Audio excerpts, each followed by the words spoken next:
కర్ణాటక ముఖ్యమంత్రి డీకే శివకుమార్ గారు నిన్న ఒక స్టేట్మెంట్ ఇచ్చారు.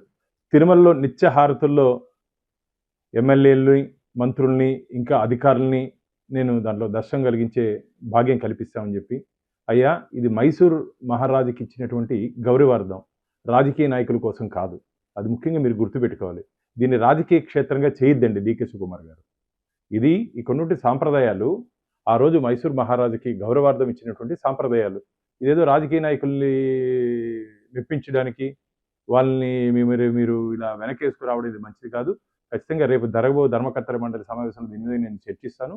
ఖచ్చితంగా ఇలాంటి సాంప్రదాయాల్ని తిరుమల తిరుపతి దేవస్థానాలు ఒప్పుకునే ప్రసక్తే లేదు. ఇది ఆధ్యాత్మిక క్షేత్రం.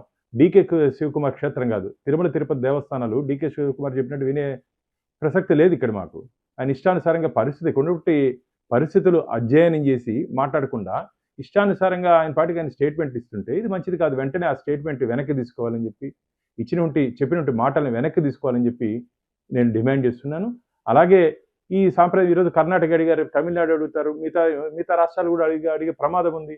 కాబట్టి ఎట్టి పరిస్థితుల్లోనూ ఇక్కడుంటి సాంప్రదాయాల్ని మేము డీవియేట్ చేసే ప్రసక్తే లేదు. ఇక్కడుంటి సాంప్రదాయాల్ని మేము దాన్ని అలాగే కొనసాగిస్తూ ముందుకు పోతామే తప్ప ఈ వ్యక్తిగత అజెండా తీసుకొని వచ్చి, ఇక్కడ రాజకీయ అజెండా తీసుకొని వచ్చి ఈ ధార్మిక క్షేత్రాన్ని రాజకీయ పునరావాస కేంద్రంగా మార్చకండి.